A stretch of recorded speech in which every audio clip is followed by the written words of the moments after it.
Today we have James Heron here to speak to us. James Heron holds a Master's of Science degrees in Information Science and Bioinformatics from the University of North Carolina at Chapel Hill. James has led technology and information systems teams through analytical transformations in manufacturing, consumer retail, and higher education domains. His work has included data integration, the validation and curation of big data, and aligning organizations' data structures with forward-thinking analytical and reporting needs. James is a certified SAS programmer and machine learning specialist and is a data science initiatives manager in the global academic program team at SAS. Take it away, James. Thank you so much for the introduction. I've been using SAS for a long time, and I really appreciate all of the sessions that are going over multiple technologies, because I think open source is a really big opportunity to expand the data sciences.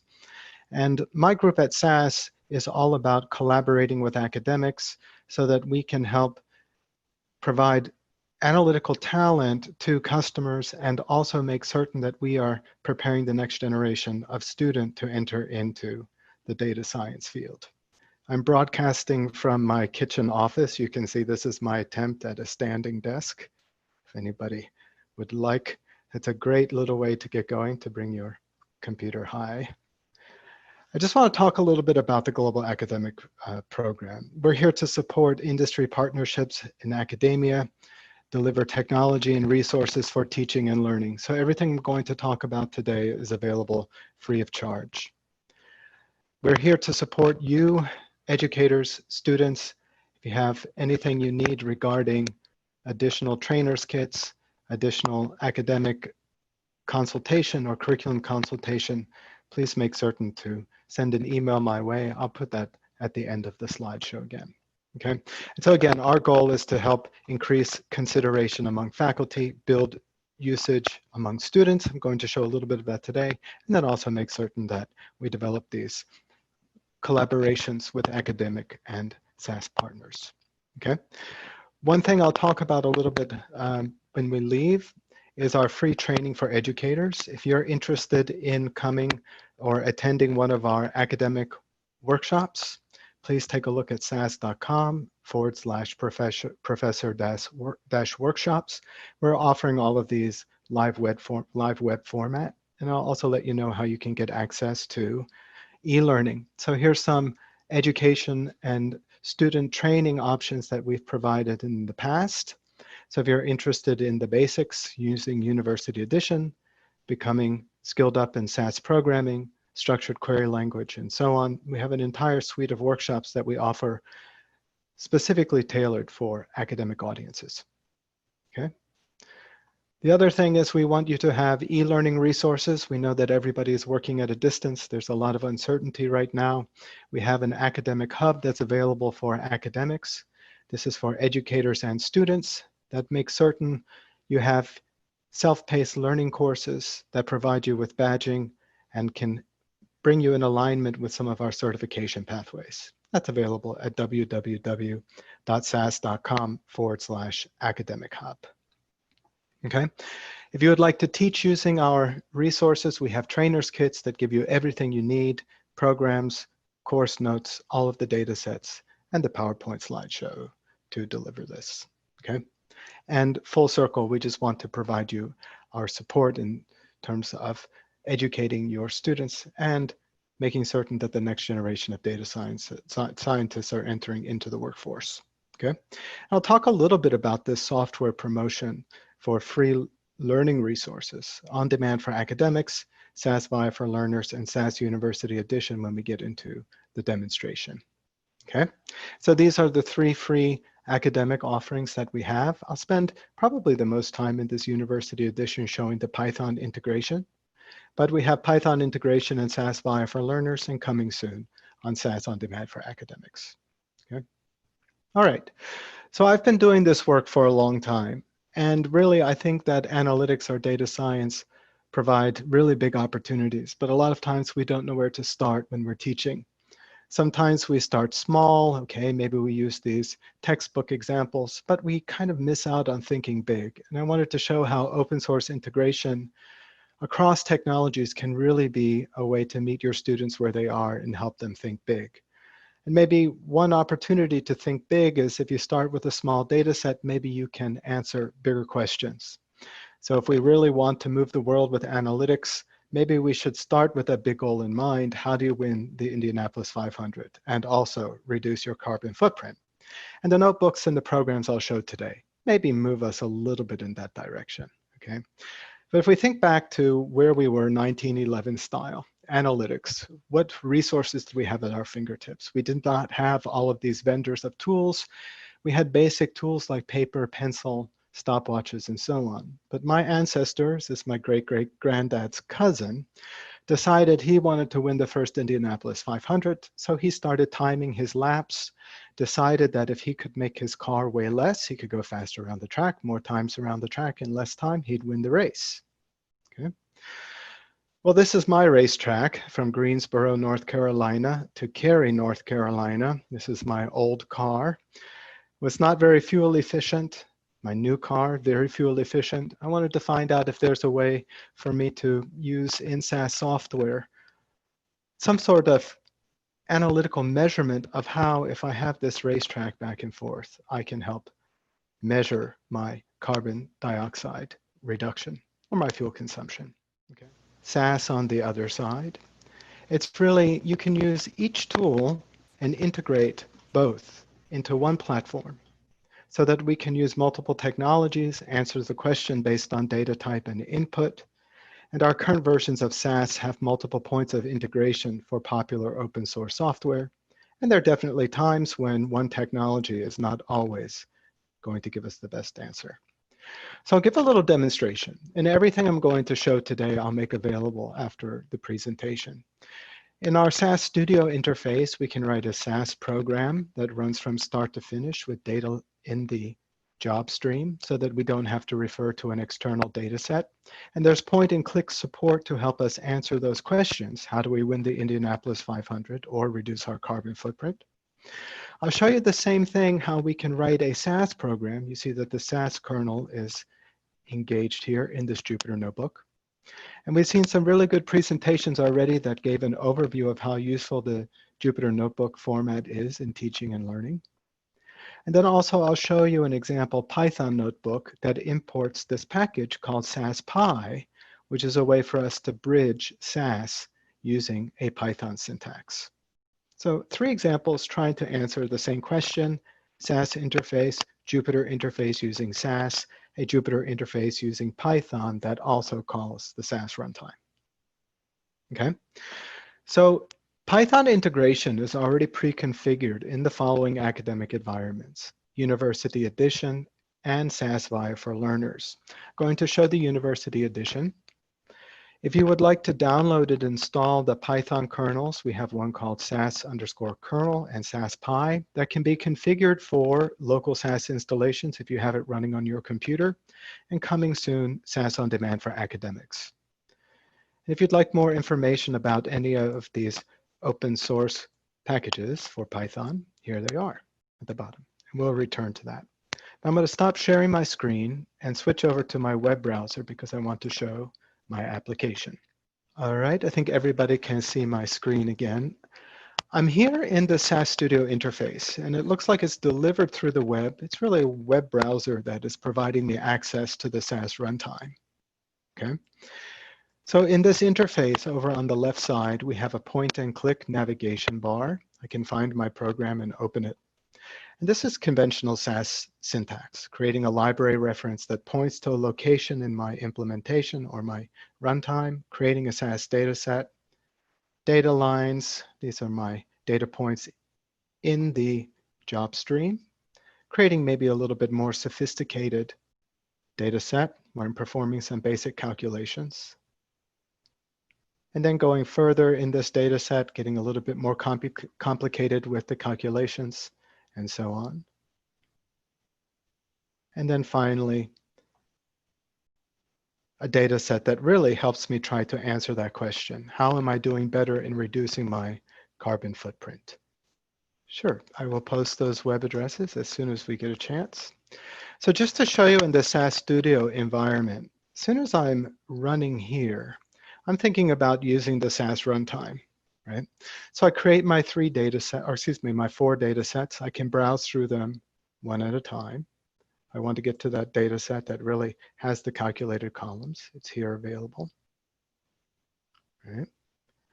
And then everything else I want to accomplish, I can perform by using tasks that are available over here on the left side. So I come over to my tasks and utilities. I have my tasks broken out by type. If I'm interested in graphing some of these analyses, I can come over to the graph. I can create a line chart. You can see it opens a new tab, allows me to find my library. There it is. Then I can find my data set. As soon as I start interacting with this interface, it helps me answer the questions. What do you want on the x-axis? Okay. How would you like the y-axis to be displayed? Let's have a variable that shows the height of the line. Let's look at the price I paid for a gallon of gasoline. And as soon as I interact with this interface, you can see it builds the code for me over here on the right. I just click on the running person and it delivers my output over here in the results tab. Okay. So if we take this interface into consideration by thinking we can code if we want, build a program, old school SAS style, right? Data step, library reference. We do have some point and click support to help get us going. So if we know we need a graphical user interface, we can come over here and determine what we want to achieve. And it builds the code for us. This is the starting point for us to think about how we can enable students in the Jupyter interface. So in the University Edition and also in Bio for Learners, there's a way for us to launch the JupyterLab. Okay, once I launch the JupyterLab, I determine which runtime I want. I've got a notebook that I pre-wrote using the SAS kernel. Right? We just move some screens out of the way. And you can see up here in the upper right, I'm using the SAS kernel. Right? That's pre-configured in this environment. If you have a local version of SAS, you can install the SAS kernel, and I'll put that link up at the end. Okay? And like we've seen already, we have these markdown cells that give guidance for your students. And then down in our code cell, everything we paste here is going to be understood with reference to the SAS runtime. So if I want to run this cell using SAS, it tells me that it's connected down into my SAS runtime. I get my log results, which should be very similar to what I saw in SAS Studio. Okay. Then I can give additional guidance to my students on what they should do next.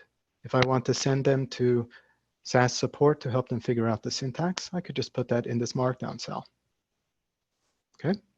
Continuing on, if I know that I have additional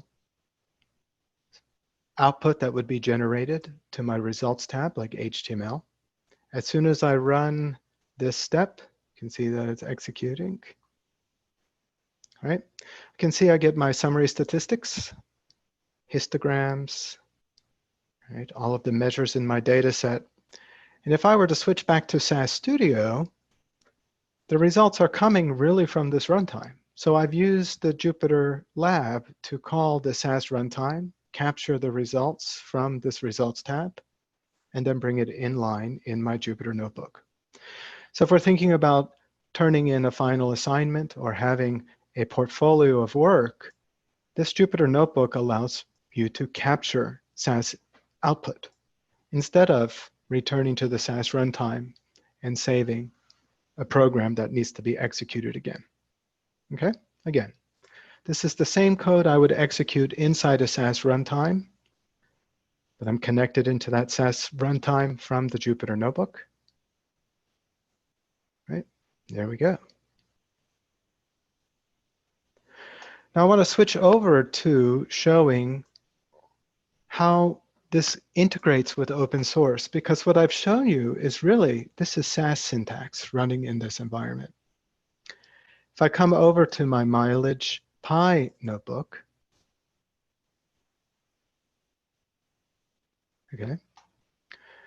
You can see that I'm now running using this Python compiler or Python kernel. Okay. I'm not thinking like a SAS programmer anymore. I'm thinking like a Python programmer. So I'm importing these packages we're familiar with as Python programmers, pandas, NumPy. And then the SASPy is the hybrid that allows me from a Python syntax to have SAS do things. So if I load or import in these three packages, ask it to create a data frame like we would in Python using the pandas read_CSV method, going to this location to get that CSV. Okay. It's going to run and read that in. And now I'm thinking like a Python programmer. This is the data frame, gas_df. I want to see the first 5 observations, just like proc print, obs = 5 in SAS. Because it's a data frame in Python, I can run these Python methods on it. Right? Head method, there are the first 5 observations. Likewise, I want summary statistics. Here we go. This is like proc means in SAS. I can see description of anything that is numeric. Now this is where it gets really fun. You saw in the Jupyter notebook, I was able to use the SAS runtime to automatically reach into, or use the Jupyter interface to automatically reach into the SAS runtime. Well, in the SASPy package, we have a way to start a SAS session. And so we're still thinking with our Python syntax. So anytime we refer to the SAS_session object, it's going to understand, okay, right, you mean from a Python syntax getting into that SAS session. So if I click on this run, tells me that it has now connected into the SAS runtime. So I've got this Python syntax. I can still do things local in the Python environment.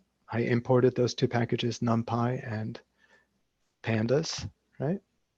And now if I want to think about like a SAS programmer, remember this is my connection into the SAS runtime, I can create that library as if I were programming in SAS, but this is Python syntax, right? So if I submit this, even though it's Python syntax, it gets transferred over to my SAS session. I'm now referring to this in SAS terminology, the GAS library reference. And then continuing on, remember I had that Python data frame or pandas data frame. If I want to push that up to SAS so that I can have SAS do the work instead of it working on my local Python implementation, all I do is specify, okay, within my SAS session, convert it to a data frame or convert this data frame to a SAS dataset. Now when I run this, right, it's put that dataset into this library reference. It is now traditional SAS syntax gas.gas_sd. And I can continue on, since that is a SAS dataset, from a Python syntax asking SAS to do the work. Remember, we've taken it from this Python data frame. It's now a SAS dataset. If I want SAS to give me the column information, no problem. I've got these methods in SASPy. Since this is understood as a SAS data object within SASPy, it will do that. And same thing. We have a head method in SASPy, means method. I've run this already, but just to show you that we can regenerate this output. Again, like I showed you earlier with this connection to the SAS runtime, I can capture my HTML output. If I want a histogram of the price variable, overlay it with a kernel density. There we go. Okay. Now, if I really want to think like a SAS programmer and submit SAS code, there are a couple of ways for me to do it. I can store the SAS code as a little object and then submit it within my SAS session. Get my text output. There it is. And then also within this Jupyter environment, if I want to change and think like I'm connected to my SAS session, I have this magic %% SAS, specify the SAS session I want to connect to. That's what we called it up above. And then I can code like a SAS programmer. And you can see everything I get is going to be just like I would receive from a SAS interface. Okay. So this is a way for us to think, how do we need to represent the data? Is it important for us to think about it as a data frame? A lot of times in SAS, it's very easy for us to prepare, modify, and improve our data set because we think about it at the observational level. So maybe we want to do all of the data cleanup within the SAS session, but I'm still connected to this Python kernel. So I could submit this. That SAS magic allows me to hand it off to SAS. It creates a new SAS data set. And now that data set is available. I can continue on coding as a SAS programmer. And then if I need to, I can bring it back down as a Python data frame and use my local Python. 3 ways to think about SAS, open source, and the data sciences. First example was using SAS Studio, native SAS, that does have some point and click support to help us generate code. The second would be from a Jupyter perspective. How can we create a notebook that saves output that can be submitted as a portfolio? And then the third, how can I think like a Python programmer and a SAS programmer at the same time by using this SASPy package that helps us understand, do I need to understand it as a Python data frame? Do it on Python? Do I need to convert it to a SAS data set and then have SAS do the work? But I can run both of these within a single interface. Okay. I'm going to stop sharing my screen and go back to the slideshow for just a minute. All right. So what I showed was the SAS University Edition. The same thing is available in SASPy for learners. I will post these 2 links in the conversation or in the chat. Okay. If you're fortunate enough to have a local SAS installation on your campus or on your machine, there are instructions at these 2 GitHub sites that will help you get going. Stay tuned for the SAS On Demand for Academics. Okay. I'd like to thank you for attending. Please take a minute if you would like to answer the survey. Here's the event ID. And if you have any questions, you can feel free to write to me at this email address or check out sas.com/academic. Thank you, James, for a wonderful presentation and showing us the demonstrations of those 3 different uses.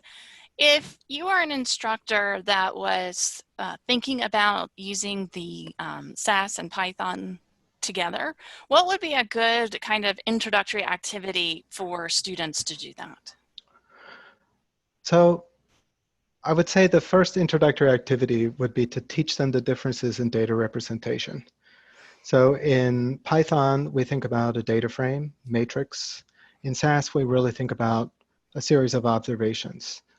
I think the next activity would be talking about what data types exist in each environment, looking at the results and understanding those results, and understanding the differences between Python and SAS. And in the notebooks that I demonstrate today, I'll send them also so that everybody can have them.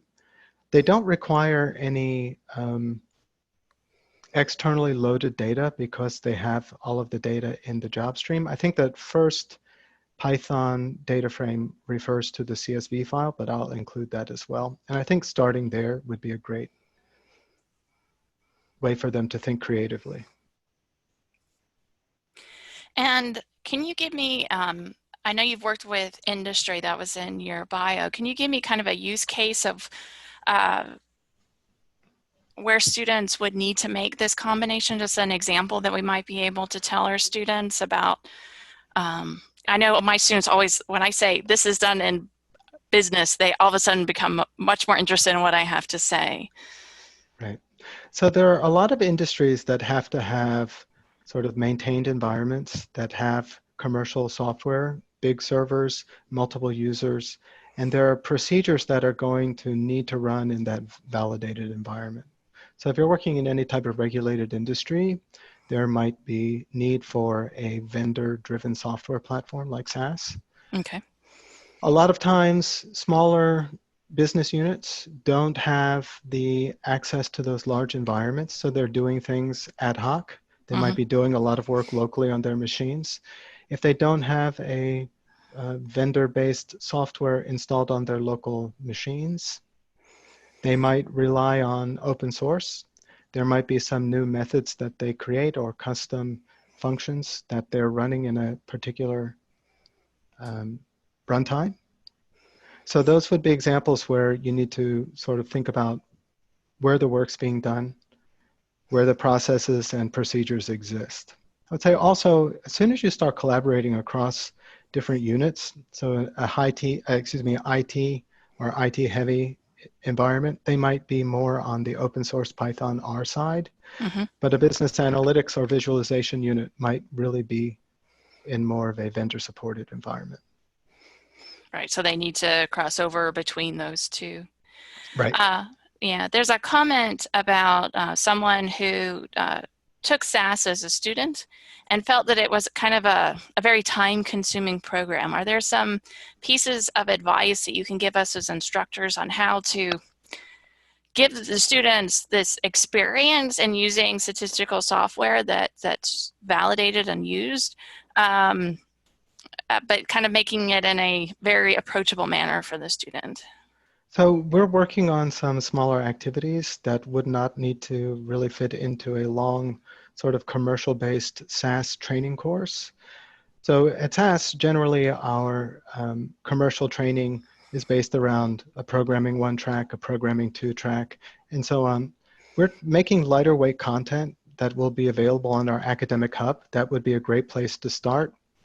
We also have open source Git repositories or GitHub repositories where we put out some of this lighter weight data science activities that don't require you to have the entire trainer's kit. I would use those as well. Great, thank you. Thank you very much.